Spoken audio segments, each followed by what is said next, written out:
दोस्तों स्वागत है आपका एक बार फिर। फ्रेंड, हमारी भारतीय अर्थव्यवस्था की सीरीज जो है चल रही है अभी फिलहाल, राइट। और इस अर्थव्यवस्था की सीरीज में आपने अभी तक 3 चैप्टर्स को देखा, जिसमें मैं बेसिक पार्ट में कुछ 7 से 8 वीडियो मैंने बनाई। इस बेसिक पार्ट में वो बच्चे जिनको इकनॉमी में ना जान निकली रहती है, मतलब ये समझ लो, मतलब सारा मतलब पूरा का पूरा मतलब भूगोल है, हिस्ट्री है, बिल्कुल मजबूत है। जब इकोनॉमी की बारी आती है तो मन में ना कब कभी छप जाती है और दिमाग में टेंशन्स बढ़ जाती हैं, राइट।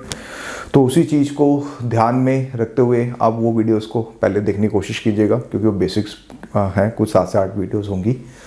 वो मैंने बेसिक पार्ट में बताया। फिर चैप्टर नंबर 1 में हमने आर्थिक क्रियाओं को देखा, किस तरह से चीज़ें होती है, अर्थव्यवस्था के प्रकार को समझा कि विकासशील, पूंजीवादी, समाजवादी क्या होता है। उसके बाद फिर हम क्रियाओं पर भी गए, चतुर पचतम छेद भी, लेटेस्ट ट्रेंड को भी जाना, ये सब चीज़ें देखी थी, राइट। दूसरी वीडियो में हमने आर्थिक विकास को देखा, आर्थिक समृद्धि को देखा, एक डिटेल में देखा। ऐसा नहीं है कि धक्का मार और जय माता दी वाला कंसेप्ट नहीं था। एक बहुत अच्छे से, बहुत ज़्यादा डेप्थ के अंदर हमने चीज़ों को जो है समझा। तीसरे चैप्टर में हमने आर्थिक नियोजन को देखा।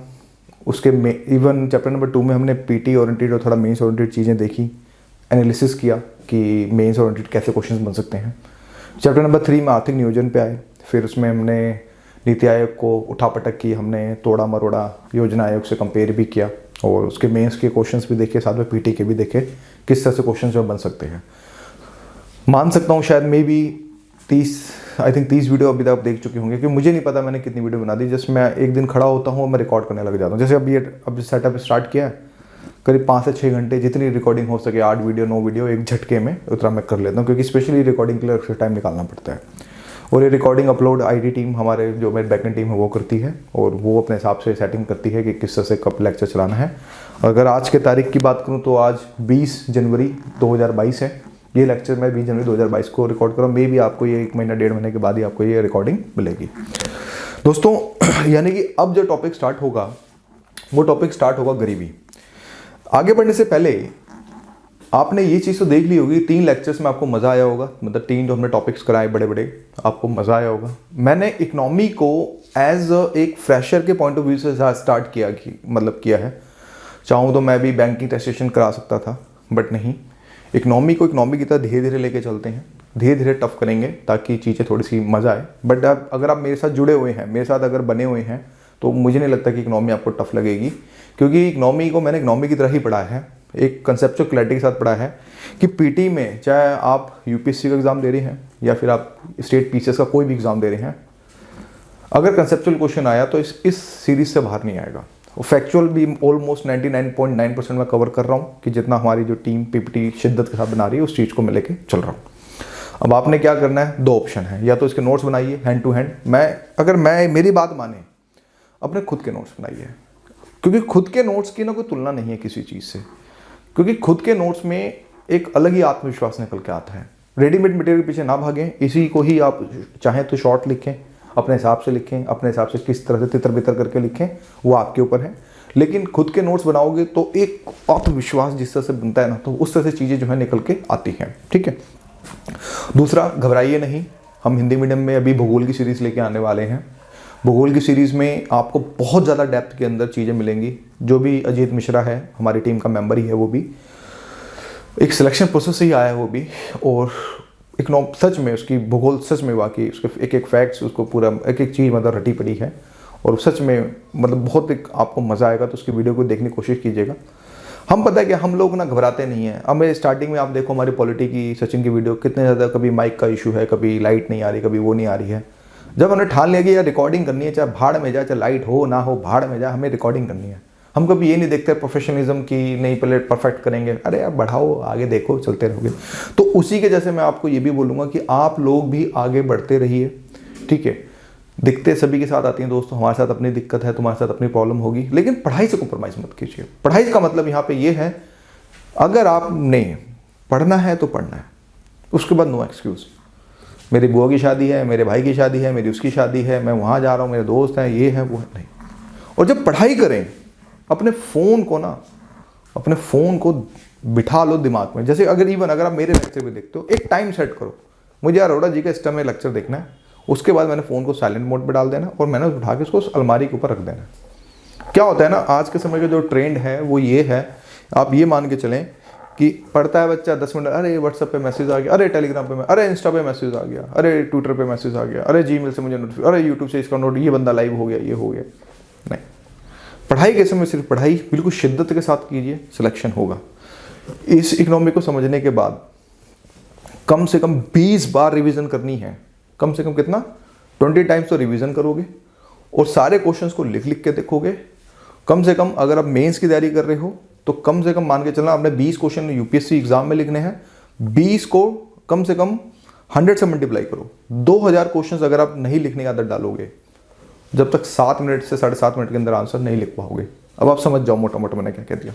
तो ये एक मोटिवेशन के तौर पे है कि आप ये इस चीज़ को समझ के चलें कि आपने आंसर राइटिंग में हाथ तोड़ने, क्योंकि जो लिखेगा उसका सिलेक्शन होगा। लिखना है। हमने भी जब एक टाइम था, टाइम ही बोलेंगे अब तो, करे तो करे, इतने मैंने आंसर्स लिख लिख कर डाले थे। ठीक है, वो बात अलग है, कहानी अलग है, वो हम फिर कभी सुनाएंगे क्या हुआ क्या नहीं हुआ कैसे हुआ। ठीक है, तो ये हो गया 2 से 5 से 6 मिनट का प्रवचन। अब थोड़े चलिए फिर अब आगे चलते हैं और आशा करते हैं कि मैं आपको गरीबी अच्छे से समझा सकूं। मैं कोई टीचर नहीं हूं, आप बस ये मान के चलें यार आपका एक बड़ा भाई हो के आपको समझा रहा है, क्योंकि मैं टीचर के हिसाब से समझाने लग गया तो फिर चीज़ें भगाऊंगा। एक वो बंदा जिसको इकोनॉमी सच में नहीं आती और सच में घबराता है, इकोनॉमी का नाम सुनते पैनिक हो जाता है, तो उसी चीज़ को मैं यहाँ पे काउंटर करने की कोशिश कर रहा हूँ। पहला लेक्चर है इसलिए मैं आपको पता है कि इंट्रो और मतलब एक तरह से पहले वीडियो में मैं आपको चीज़ें से समझाता हूँ। इसके बाद का जो नेक्स्ट चैप्टर होगा वो बेरोजगारी होगा। बेरोजगारी के बाद उसके बाद जो नेक्स्ट चैप्टर होगा वो मुद्रा होगा या जीडीपी होगा, मेरे ऊपर होगा, मैं देखूंगा कौन सा लेना है। कंसेप्ट ऑफ जीडीपी, ठीक है, मेरा अपना यूनिक कंसेप्ट है। उसके बाद जो चैप्टर होगा मुद्रास्फीति होगा। उसके बाद जो चैप्टर होगा वो बैंकिंग होगा। तो बैंकिंग तक आने में भी अभी हमें कुछ पड़ाव हमें लेने होंगे, उसके बाद टैक्सेशन होगा फिर। ठीक है, चलिए। तो देखो दोस्तों, गरीबी, पहले यार ये किताबी हटाओ, ये पीपीटी हटाओ, सोचो पहले अपने मन पे, दिल पे हाथ रखो, सोचो गरीबी क्या हो सकती है। सबको पता है गरीबी क्या है क्या नहीं है। भाई अगर आप आईएएस की तैयारी कर रहे हो तो कहीं ना कहीं अपनी गरीबी से निकलने की कोशिश कर रहे हो कि यार माँ बाप ने बड़ा पाला है अच्छे से, लाओ माँ बाप की सेवा करें, कुछ बन के दिखाएं। कुछ बच्चे ऐसे भी होंगे जिनका बैक टू बैक अटैम्प्ट भी फेल हो रहा है और डिमोटिवेशन बनी हुई है दिमाग में कि यार लाओ ये है वो है। उस तरह से बातें भी उठ रही नहीं उठ रही कि पड़ोसी यार ये कह रहे हैं अरे कब तक पढ़ते रहोगे, है ना, ताने भी मिल रहे होंगे ऑफकोर्स यार, मिलते हैं। 2 से 3 अटैम्प्ट के बाद ना घर वालों को आप पे से विश्वास उठना स्टार्ट हो जाता है। पड़ोसियों का तो उठ ही जाता है कि पढ़े हो नहीं, पड़ोसी तो चाहते हैं कि तुम्हारा सिलेक्शन ना हो। हाँ, ये तो फैक्ट है ना कि पड़ोसी कभी नहीं चाहेगा, इवन रिश्तेदार भी कभी नहीं चाहेंगे तुम्हारा सिलेक्शन हो। ऊपरी मन पे बोलते भले क्या बोलना है, लेकिन वो तुम्हारी हार की बोलते हैं ना, तुम्हारी हार को वेट कर रहे हो कि तुम कब हारो, लेकिन तुमने हारना नहीं है। अपनी हार को अपॉर्चुनिटी बनाओ, उसको कन्वर्ट करो। ठीक है, तो बस ये बोलूँगा दोस्तों, मोटिवेट अपने आप को रखिए। चीज़ें अप एंड डाउन होती हैं लाइफ में, सबके साथ फंडे होते हैं, सबके अपने इश्यूज़ हैं। उन इश्यूज़ को एक तरफ करके आपने पढ़ाई करनी है। चलिए, हो गया, बहुत हो गया। ठीक है, देखिए गरीबी दोस्तों, अगर ऑटोमेटिक अगर सोचें, अगर आप अपने मन पे हाथ रख के सोचो तो आपको ये चीज़ें समझ आती हैं कि गरीबी हमें पता है क्या है, हम इसके बारे में नहीं समझे। इवन आपको पता होगा गरीबी क्या है, लेकिन गरीबी को पढ़ाने से पहले आपको कुछ कंसेप्ट के पीछे भागना पड़ेगा, जिस कंसेप्ट का नाम है दरिद्रता और भूखमरी। आपने ये वर्ड भी सुने होंगे कहीं ना कहीं। आपने अगर हम बात करें भूखमरी का नाम भी सुना होगा। एक मिनट,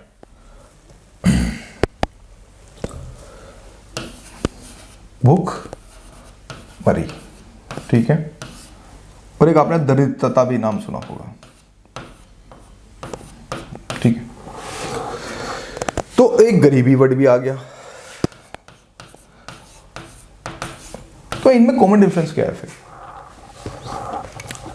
डेफिनेशन क्या है? रुको, पहले कंसेप्ट्स के पीछे भागेंगे कि इन तीनों में क्या अंतर है, क्योंकि इन तीनों को अगर आप मोटा अंतर अगर नहीं समझ पाए, और ये आपको किसी भी किताब में मैं चैलेंज करता हूं नहीं मिलेगा।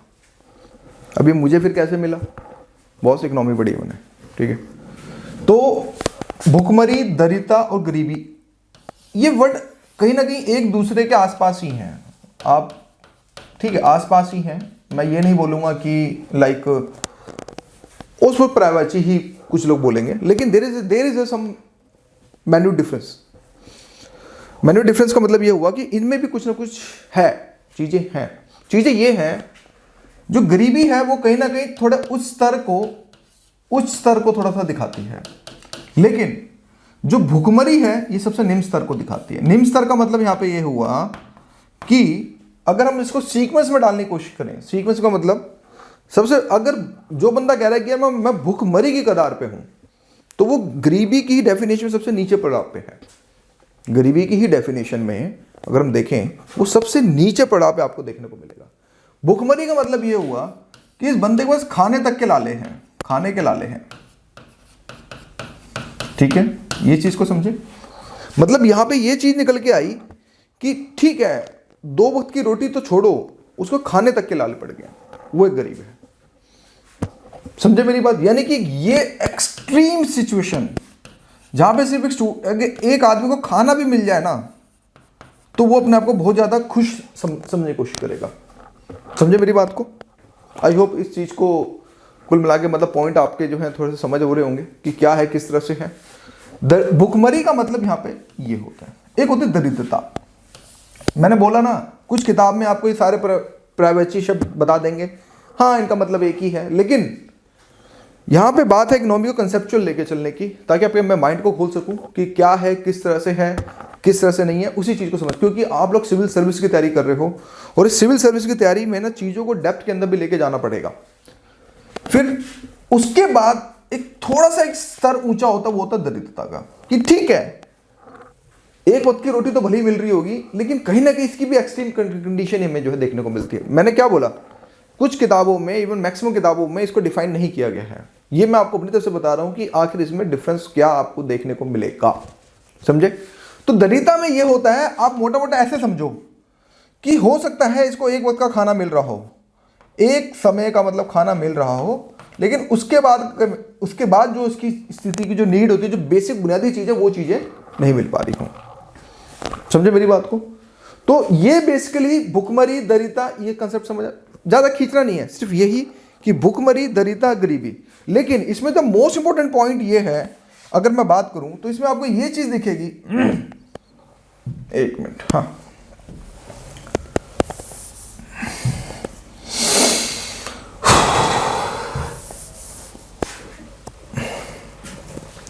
कहां चला गया, सॉरी, एक सेकेंड।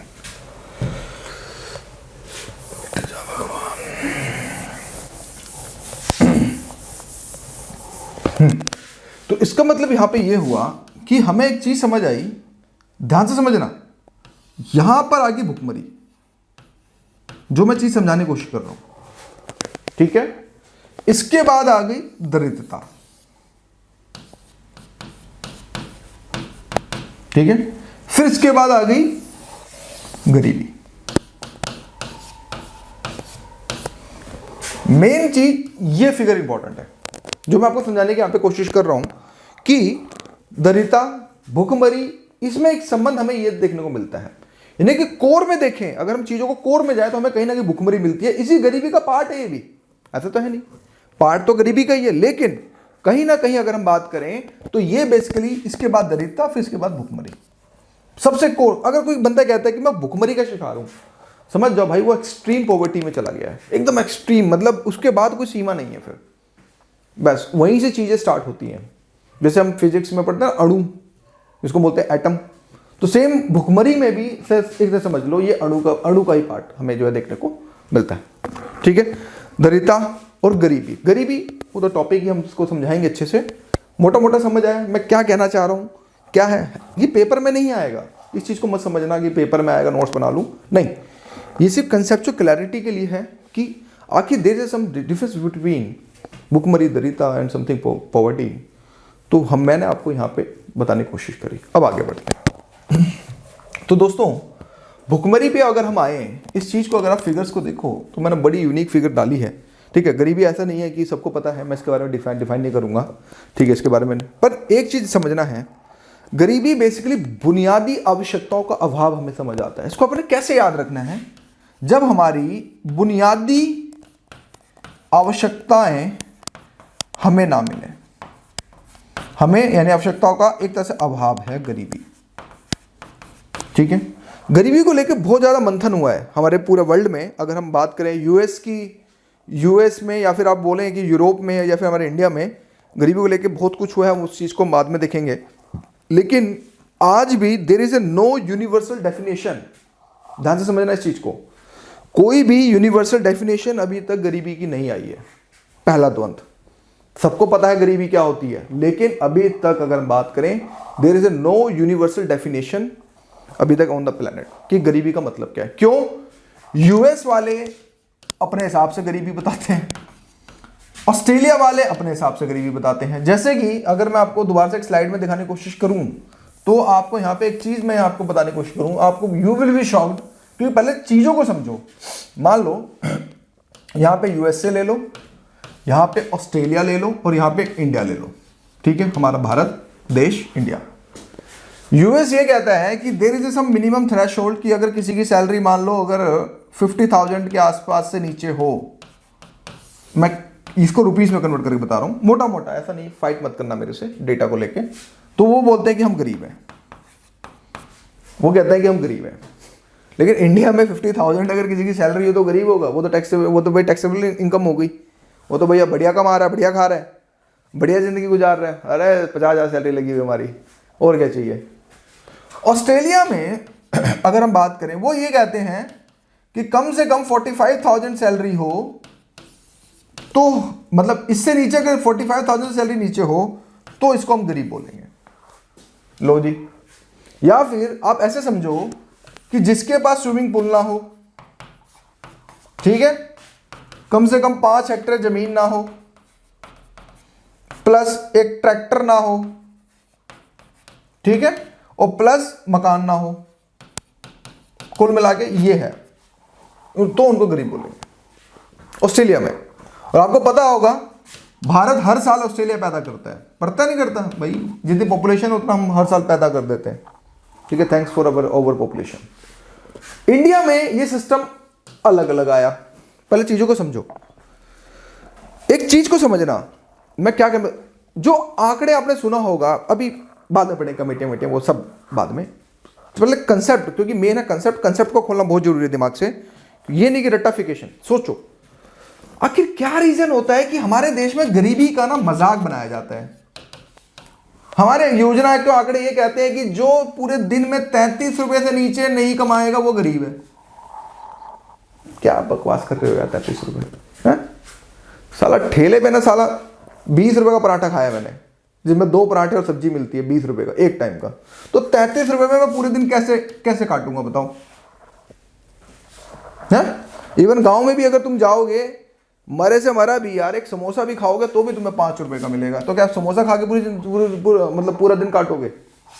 भाई कम से कम 2 समोसे खाओगे, जब ब्रेकफास्ट होगा 10 रुपए तो यही हो गए। तो क्वेश्चन क्या है इसके पीछे, अभी मोटा मोटा बता रहा हूं कि क्वेश्चन आखिर क्या है इसके पीछे, कि ये लोग, आगे सरकार जो होती है मजाक क्यों बना के रखती है। समझना इस चीज को। मैंने एक चीज आपको ये बताई, यूनिवर्सल डेफिनेशन नहीं है गरीबी की।